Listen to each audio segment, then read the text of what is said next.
information provided during this webinar reflects the opinions of the speaker only and does not reflect the opinions of Friends Health Connection or Root to Rise. The information is intended for your general knowledge only and is not a substitute for professional medical advice or treatment for a specific medical condition. You should not use this information to diagnose or treat a health problem or disease without consulting a qualified healthcare provider. Please consult your healthcare provider with any questions or concerns you may have regarding your condition. Should use that before I talk to anybody. So Miguel Chen is the bass player for long-running punk band Teenage Bottlerocket. He is a meditation practitioner, yoga instructor, and the owner of Blossom Yoga Studio in Laramie, Cheyenne, Wyoming. In addition to appearing in countless Teenage Bottlerocket press pieces, Miguel has been featured by Lions Roar, Punk News, Full Contact Enlightenment, lionsroar.com, Modern Vinyl, Chris Grasso's Mind Podcast, and more. He lives in Laramie, Wyoming. Got it? I think we got it all? Yeah, and you have your own video also on YouTube for your teachers, for your yoga teacher training project, yeah? Yeah, that was for when I did my 200-hour program. I was like, I'm gonna take a camera on tour and kind of show people. I loved it. It's really awesome. We'll talk more, I guess, about that. But first, I want to show your book. If I want to be well. Where can we buy this? Amazon, Barnes and Noble, Interpunk for the punks, Kindle. I think pretty much anywhere you can buy books. Awesome. Maybe your mom and pop shop, that would be best. Awesome. If they have it. But yeah, pretty widely distributed, I think. Awesome. All right, so I had the pleasure of receiving the book last week and going through some of it, not all of it just yet. But I wanted to ask really first and foremost, what inspired you to write the book? Yeah, it kind of stemmed from, after a while, my own meditation practice and my yoga practice. These things were helping me so much, and I was feeling really positive, and I would log on to like social media.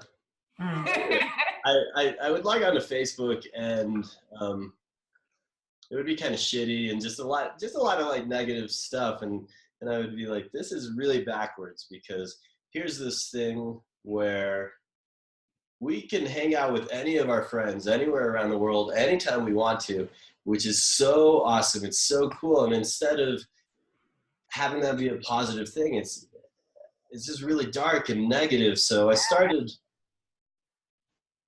kind of making it a point to like, I'm going to interject and I'm going to just throw some positive stuff in and out here just to turn it around a little.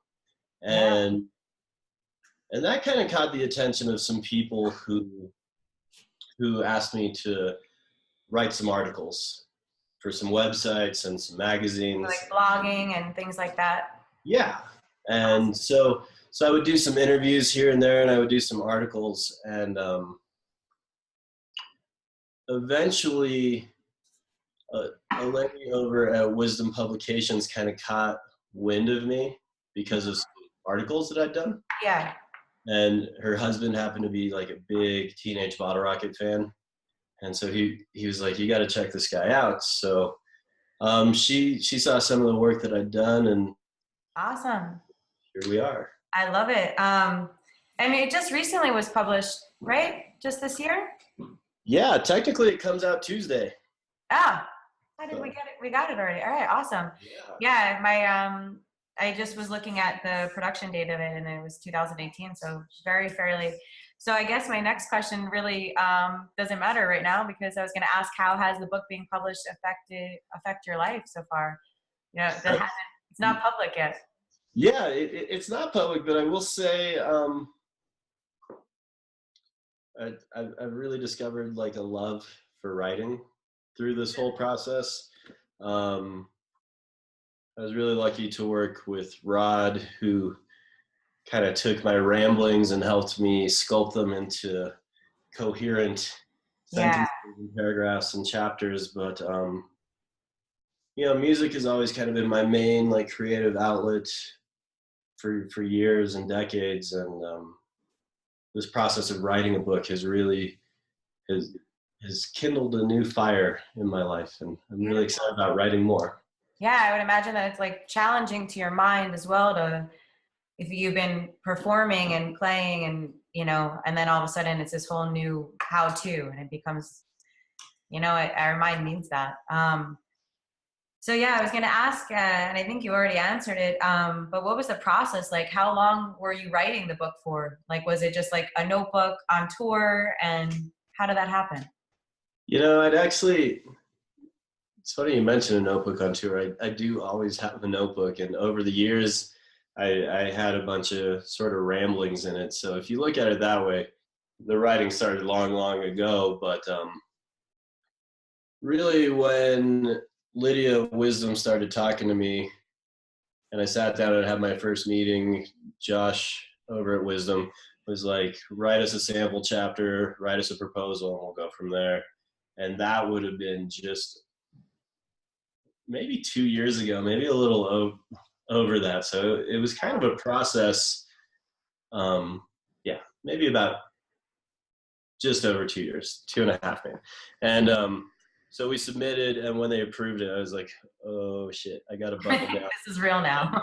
Yeah, and actually write this book. Yeah. And so I started having office hours where I would dedicate myself just to writing. And so to write the first draft probably took me about a year, just a little over. Awesome. Then we started bouncing back and forth between the editors. Took like another year. Wow. So when you say you dedicated like office hour times, generally do you do that at night more or in the morning? What's that like? Is it like in your own home, or did you rent space out? It's kind of in the afternoon. I have an office at my yoga studio that I own. Yeah. And so, you know, my typical days like wake up, do my own yoga, do meditation, go teach a class or two, do all like the studio work that needs to be done. And then when I'm done with that, it's like, okay, am I going to go home and hang out with my dogs? Or am I going to like force myself to sit in this office and write? Yeah. No, that's awesome. I know that it can be really hard, like managing the studio and kind of just making time to get that stuff done. It does become really alluring to go hang out with the dogs more than to lock yourself in the office and get stuff done. Absolutely. Yeah. So I wanted to get into the book a bit, but I just wanted to ask too, like, what's your continued, like, what motivates you to stay on this path? The writing path, or No, like the self-discovery, you know, I know running a yoga studio has its challenges.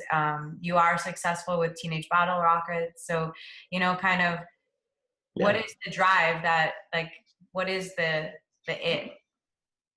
It's, you know, I think I learned at kind of an early age, really firsthand, that we have limited time in this life. And we don't really know when our time is going to be up. And so that led me to a journey of like, well, what are we doing? Yeah. And, as far as I've been able to tell, the best use of our life is to find things that we really love to do and to do them in a way where we can help out other people. Yeah, well put. I remember reading that in your book where you had lost some family members really kind of sudden, and had to really deal with the reality of life at a very young age. I truly enjoyed the story of your friend's mom. Her name is escaping me right now. Jean?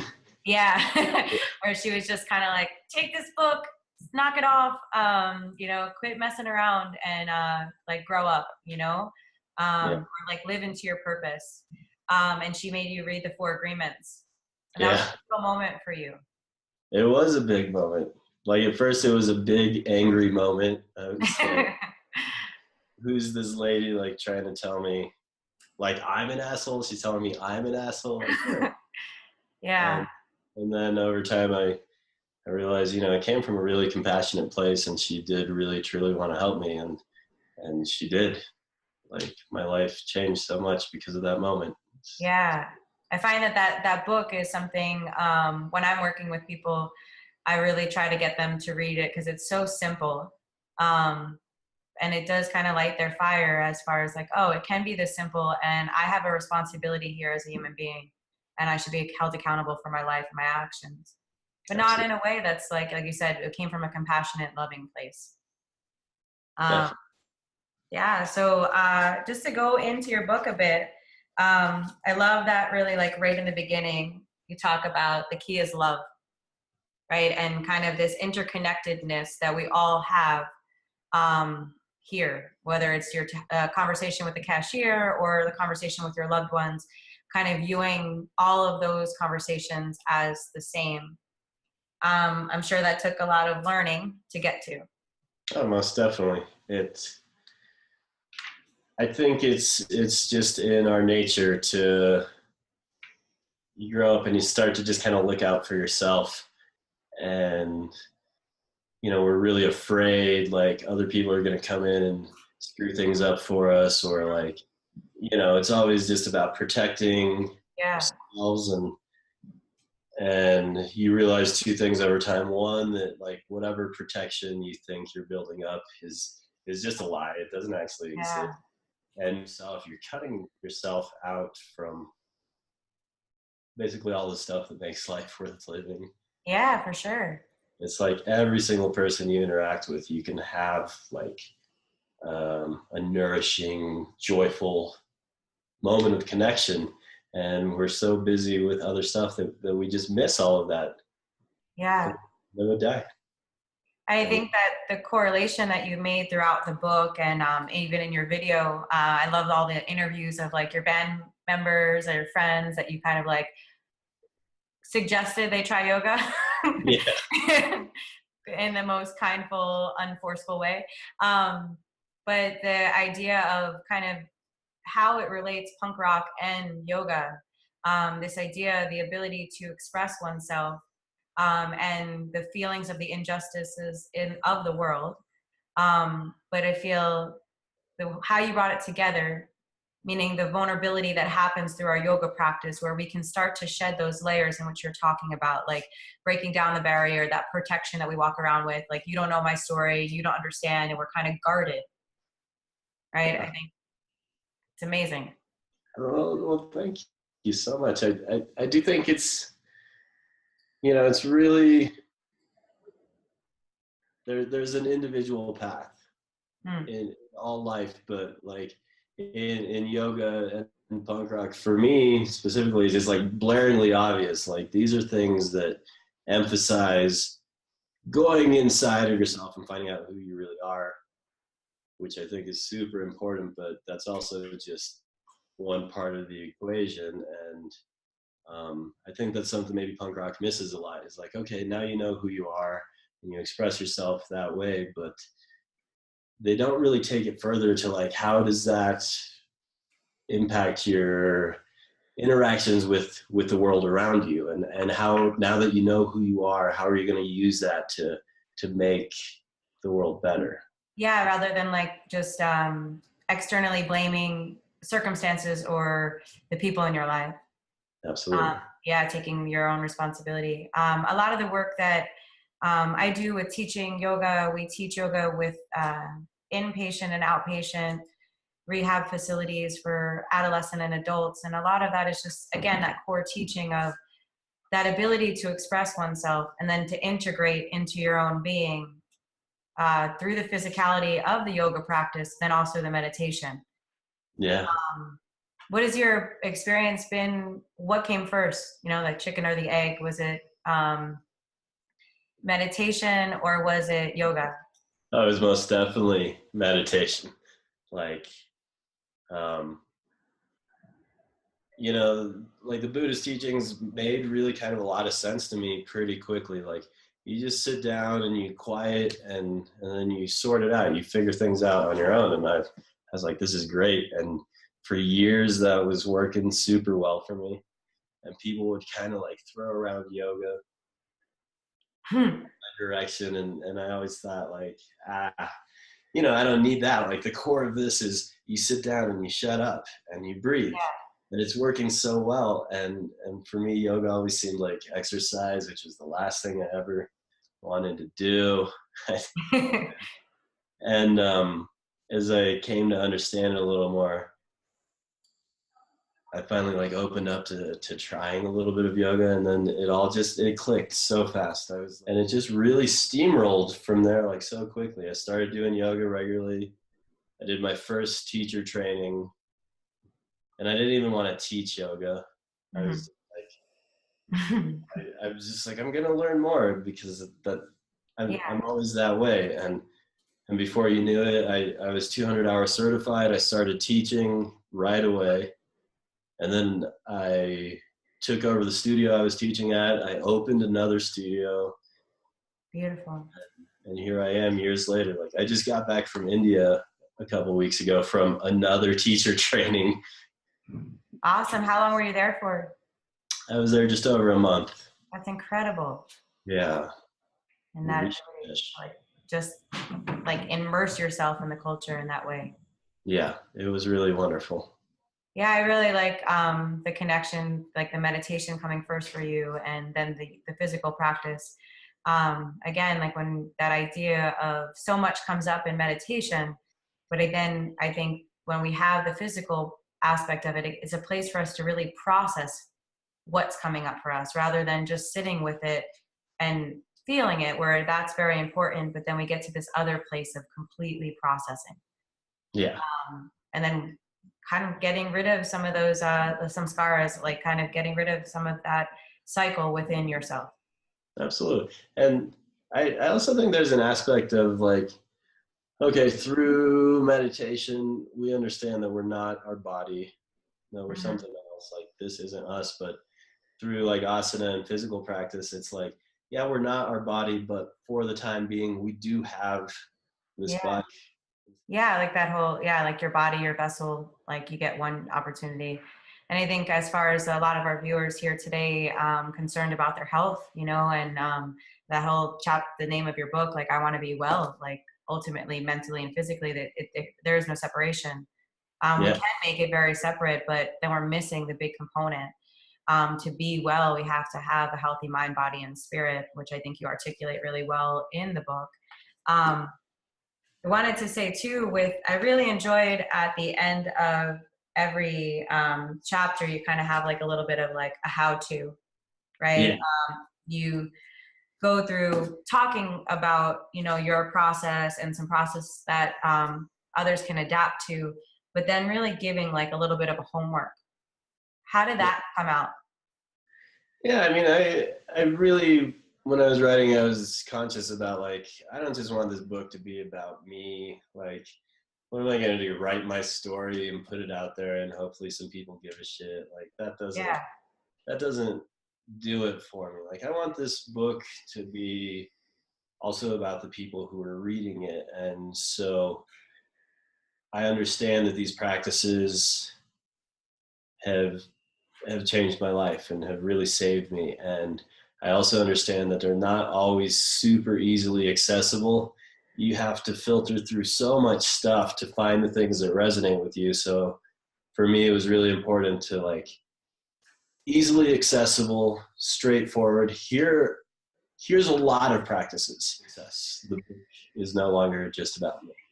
You know, I love that. And I think that's so important. You know, again, a lot of the people we're working with are really trying to remove toxicity from their lives and figure out what their path is, you know, and we're trying to introduce in really subtle ways, simple practices, you know, that, you know, doesn't seem so esoteric. Like you don't need to have had the most enlightened life. You don't need to be on some mountaintop. These are just really simple ways in which you can kind of do it. Like when you're talking even just about sitting for meditation, just like sitting, breathe, like, you know, your mind may think about, you know, pizza or tacos for lunch, you know, really just normal stuff. And when you when you make it in that way where it's so simple, like you know that someone's not sitting there and thinking about, you know, how to solve world peace all the time, people feel more at ease, I think, to just be themselves. And then I wanted to get into how you made the correlation of PMA with the book.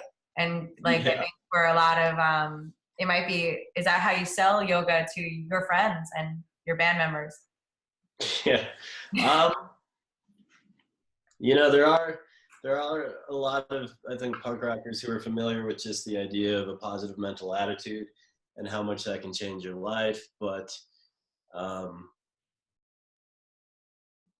it's just the same teaching wrapped in a different package, right? And so I think the band Bad Brains with their song PMA obviously, you know, had grasped part of this thing and presented in a way that, you know, for a lot of people I know, just the simple PMA practice, just as often as you can, remind yourself, try and be positive, can really change their lives.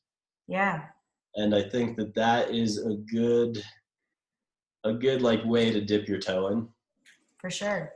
But just having a positive attitude all the time is a lot harder done than said.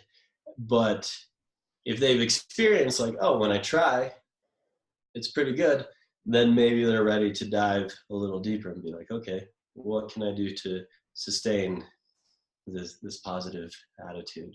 Yeah, you kind of went in a little bit like that, like kind of that in the chapter about your perfect day. The whole idea of like wanting more, that craving versus clinging, and a lot of our suffering, you know, simple Buddhist practices and teachings, but we don't realize, for the untrained mind or people that are maybe not exposed to meditation or these things, that it's our simple desire for wanting things to be different than they actually are, where our suffering comes into play. Yeah, absolutely. And it is kind of a simple thing, but it's also like a really hard thing to grasp, because there is definitely a huge element of we have to accept certain things, and we can't spend our whole life just fighting everything. Like sooner or later, there comes a point where we're like, this is how it is, and I have to ease into it and accept. But there is also an element of there are some things we can change, and there are some fights that are worth taking on, and you know, we can dedicate our lives to trying to change the things we want to change and to fighting the fights we want to fight. But the real difference comes in our attachment. And so if we're really trying our best and working from our heart, and things don't end up the way that we wanted them to end up, and we're attached to that, we're going to suffer a lot. We're going to be deeply, deeply hurt. But if we can unattach ourselves from results and know that that's beyond our control and still do our best every day anyway, just because the reward comes in the doing, right? Yeah. Then we can find like a real true level of bliss that doesn't go away no matter what's going on around us. Yeah, I think that's like basically from reading that and from what you had just said too, it's like this whole idea of mindfulness in action, you know, off the cushion, off the mat, in your everyday as you kind of move around the world. So much from this book I can't go through, but I think another question I had, if you, and this is really maybe a hard one, but you know, for businesses and things, like I'm sure with your yoga studio, sometimes people ask like, what is your mission statement? You know, like if you could sum up the book in like, what's the takeaway? Like, what would you want if you were to say like, hey, read this because like, why? What is the mission behind it? Yeah. Yeah. Yeah. You know, these practices and these philosophies are available from like a million different teachers in a million different ways. I'm not necessarily saying very much that's new, that my mission is to present these truths in a way that might resonate with some people. Yeah, and I think you did that. You know, I really do, and I think that's really where we're at. Trying to make them more digestible for people in the way in which that we're taking ancient practices and teachings into our world today. You know, we do want to be well, like you're saying, and I think that that's really a beautiful message to give to others. And that bigger practice where we're essentially just coming back to the breath and making it as simple as that. Yeah. Day in and day out. Do you think you have another book in your future? Oh, absolutely. I'm working on 2 other books right now, and I'm a little scattered about like, all right, which one am I going to sit down with and actually do, and which like one at a time. later. But yeah, I'm so excited to write more. Are you an avid reader? Yeah. I love reading, and on tour or whenever I travel, you know, probably too many books. Other than the 4 Agreements, what kind of is your go-to like book suggestion other than your own book to give to someone to kind of like, you know, maybe they're suffering or maybe they're trying to figure out their path. Like, what's another go-to? Yeah, I mean, it kind of depends on the person, right? Like, I have some friends who are like really punk rock, and so I try and think of like punk rock stuff like Brad Warner or Noah Levine. Like, those are kind of accessible. Yeah, I love that. Sorry to interrupt, but that you mentioned Dharma Punks, Noah Levine. We had just interviewed Josh Corda a couple weeks ago. And yeah, those guys, your guys, you know, just breaking that down simply. All right, so for your friends that are not punk. Yeah, I mean, even for some of them who are punk, Everyday Zen by Charlotte Joko Beck is an amazing one that I read over and over. Light on Yoga by BKS Iyengar is super classic. And then the author is escaping me. Oh, Timber Hawkeye wrote a book just called The Buddhist Boot Camp, which again, I think is really simple, really accessible, kind of silly book, but that has like some really profound teachings in it. Yeah, and it's just like a little daily reader, like a little, here, read this. It's a great one. Well, I really enjoyed speaking with you. I'd love for you to come visit us in New Jersey. Come teach at our studio, maybe a workshop, maybe a little performance. When are you on tour again? Well, Bottlerocket's going on tour next month, but it's all like in Texas, Colorado, and Wyoming. So. All right. We'll be back though sometime. All right, awesome. Is there anything that you want anybody listening to this, anything else that we didn't get out? I don't think so. My book comes out on Tuesday, and I can't believe that my book comes out on Tuesday. It's really surreal. So manifestation, yeah, like the whole purpose of the work that we do day in and day out is now tangible for you to buy. I think that's all I got. I wanted to say as well, just for more information regarding the book, you visit Friends Health Connection, our website. We'll link you there as well. And if you're interested in volunteering with our organization, Root to Rise, you can find more information on our website, www.roottoriseng.com. Does anybody have any questions that are tuned in right now? I see a couple of numbers up there. What advice do you have for coping with negative news? We're a little frozen. Oh, what advice do you have for coping with negative news? Yeah. So, depending on the nature of the negative news, I think our instinct is going to be to try and ignore it or try and not think about it or try and make it seem not as bad as it really is. And that's, I think, really a lost cause. So kind of more of this idea of practicing acceptance to what the situation or news is. Yeah, I would say face it head on and let yourself really feel whatever you have to feel, because I mean, you're going to sooner or later. So allowing yourself the time to sit with each emotion so that you're processing it in real time, so that you're not avoiding it, so that months later it doesn't manifest in illness, in some sort of food addiction, smoking cigarettes, something like that, that you're actually kind of really allowing yourself the opportunity to be with the negative news, regardless of the extent of that news. Yeah, it is also twofold. I should add like a little disclaimer though. So we need to face it. We need to let ourselves feel what we want to feel, but we also need to avoid like latching onto it too much. So once you felt what you need to feel and it's time to start letting go, then it's okay to work with like some meditation practices and start to soften and start to let it go. But step one is really face it and allow yourself to feel it. Yeah.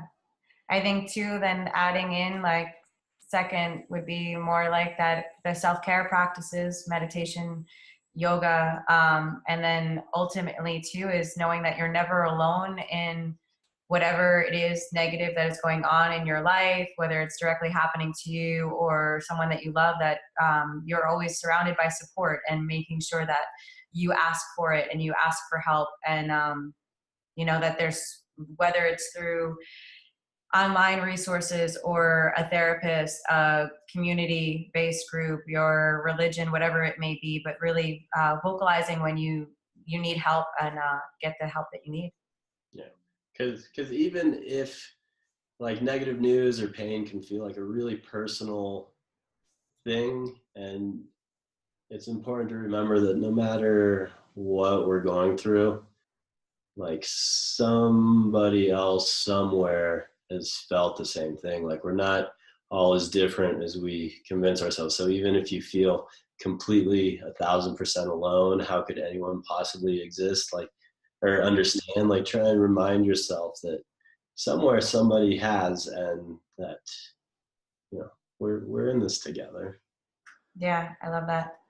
I think that you answered that really well. I know that they added in there in their question, social media, but I think the same can apply.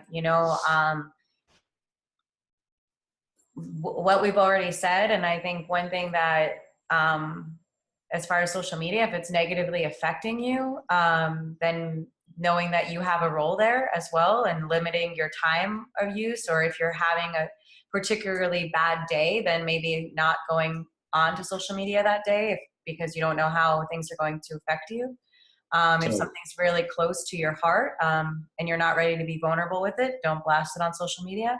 Kind of mindfully using these resources as well. Totally. I think that's a really solid point, like point one. Remember, there was life before social media. Yeah. There's life after social media. So step one, like for me, it's helpful to spend less time on there, first off. And then second, like we talked about earlier, for me, it's also helpful to try and turn it around whenever I see an opportunity. If you can have a positive impact on one person, like that's going to help you as well, Yeah, right? for sure. All right. I think that's everything. I don't see any other questions popping up. All right. Well, thank you, Miguel. And I look forward to following you and your journey of the book and your next writings and stuff. Namaste. Thank you so much. Namaste. Thank you.